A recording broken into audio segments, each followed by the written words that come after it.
Fala aí, gurizada, aqui é o professor Steph e eu vou falar para vocês hoje sobre o número de ouro.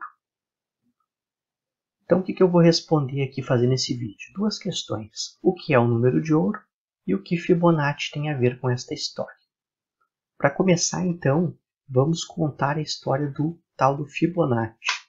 Então, no século XIII, o matemático Leonardo Pisano, que foi apelidado de Fibonacci pelos conhecidos, estava estudando o crescimento populacional de coelhos e se fez a seguinte pergunta: a partir de um casal de coelhos, quantos coelhos ele teria ao final de um ano sem que nenhum morresse? Ao responder essa pergunta, Fibonacci ficou intrigado, pois percebeu que a partir do terceiro mês a quantidade de coelhos era resultado da soma dos 2 meses anteriores. Então, ao fazer esse estudo, no final do ano, Fibonacci percebeu que teria 144 coelhos, mas a descoberta mais intrigante não foi essa, mas sim o padrão da sequência de crescimento desses coelhos, que, como eu disse, o número seguinte, do crescimento populacional, ele seria resultado da soma dos dois anteriores. E a partir disso ele construiu o que seria chamado de sequência de Fibonacci, que está ali na tela, ó, 0, 1, 1, 2, 3, 5, 8, 13 e assim por diante. Como tem os 3 pontinhos ali, nós sabemos que não termina no 144. Então, a sequência de Fibonacci até aqui ela vai pelo estudo do crescimento populacional dos coelhos que ele fez, mas para determinar os próximos números seria só seguir o padrão da sequência, Como nós temos o 2 aqui a partir da soma dos dois elementos anteriores, 1 mais 1, e o 3 também seria a soma dos dois elementos anteriores, 2 mais 1, 3, o 5 seria resultado da soma dos dois anteriores, 3 mais 2, 5, e assim por diante. Então, para determinar os próximos números, seria apenas seguir esse padrão. Então, depois do 144, vem o 144 mais 89. Intrigado, Fibonacci começou a estudar esse achado e chegou a algumas conclusões. Uma delas foi as razões, ou seja, as divisões entre os números da sequência e o seu antecessor convergem para o número irracional, que foi denominado depois de número de ouro. Olha só, aqui na sequência, se nós pegarmos o 144 dividimos pelo 89, o 89 dividir pelo 55, o 55 dividir pelo 34 e assim por diante, nós vamos convergir ao número de ouro, que foi determinado ali pelas razões, ou seja, pelas divisões dessa sequência pelo Fibonacci. Então, ele chegou numa convergência do número de ouro, que também é conhecido como Φ, que é 1,618033399 e assim por diante. Ele tem infinitas casas decimais e todas diferentes, por isso é um número irracional. O número de ouro é resultado de uma proporção de crescimento ou de decrescimento, dependendo se a gente está indo para frente na sequência de Fibonacci ou para trás, que é conhecida também como proporção áurea. Aqui eu vou abrir um parênteses para falar que se determina que muitos matemáticos ao longo da história fizeram um estudo desse número, porque ao longo da história ele tem várias denominações ou várias nomenclaturas. Ele é chamado de número de ouro, de número áureo, razão áurea, proporção áurea. Então, isso foi objeto de estudo de vários matemáticos ao longo dos séculos. Essa razão ela pode ser encontrada também em outros lugares da natureza, como Fibonacci conseguiu determinar. Por exemplo, nas pétalas das rosas, nos caules das árvores, na concha dos náutilos, que são moluscos marinhos. Ele encontrou todas esses padrões da sequência dele em vários objetos da natureza também. E o Fibonacci, como eu disse, ele não foi o único a ficar intrigado com o número de ouro.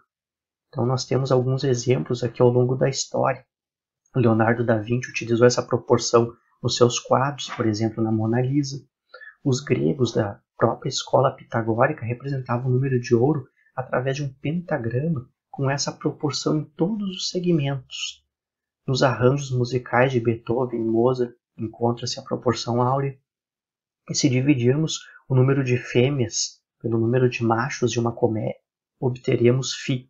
Então, imaginem pegar as fêmeas de uma comédia deles e dividir pela quantidade de machos. O que nós vamos obter? O número Φ. Percebam que, como ele é um número maior do que 1, nós temos uma quantidade de fêmeas maior do que a quantidade de machos em uma colmeia.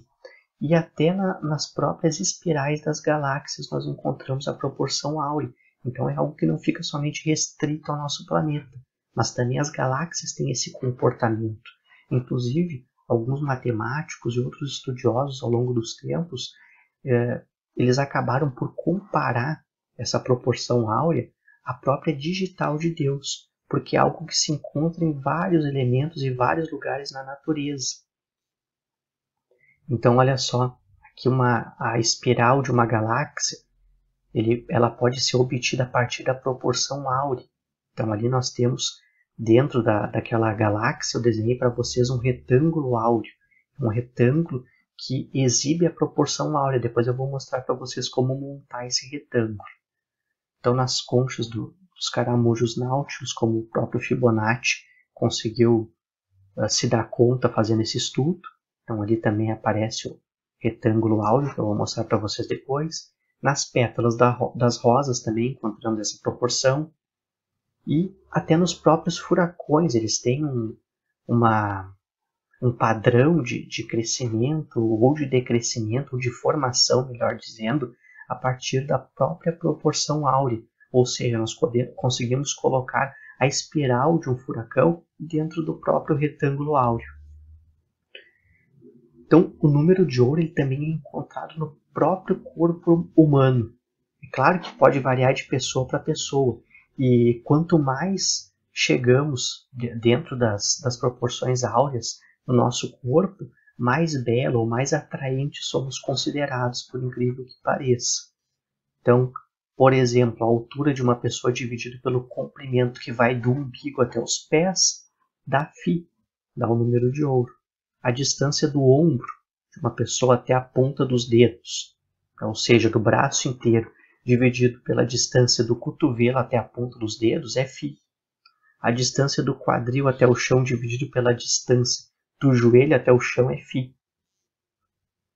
E agora sim, nós vamos, dentre outras proporções que encontramos no corpo humano, tá? A nossa orelha também tem a proporção áurea, o próprio rosto tem a proporção áurea, e como eu disse, quanto mais dentro dessa proporção, mais atraente a pessoa é considerada.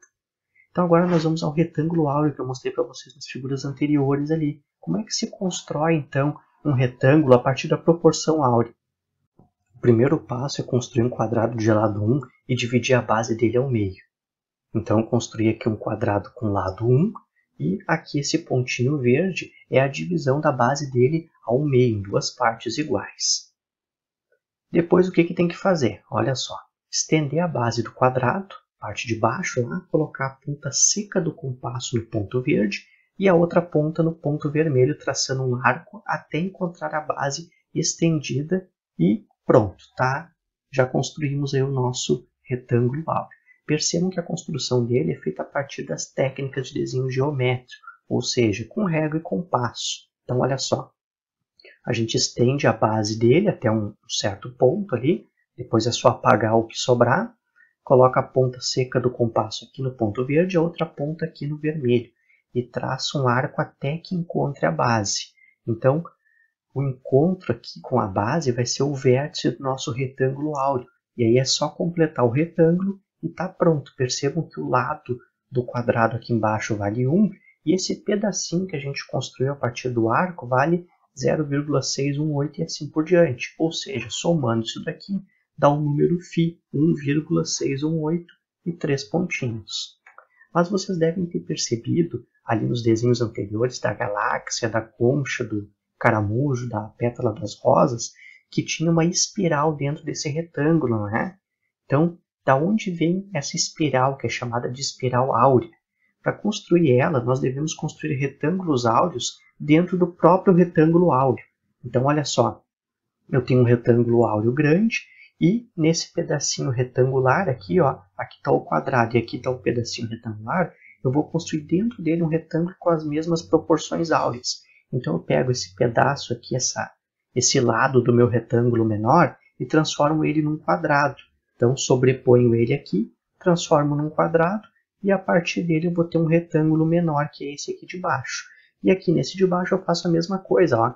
Eu pego esse ladinho menor do retângulo, transformo num quadrado aqui dentro e vou ter um retângulozinho menor do lado.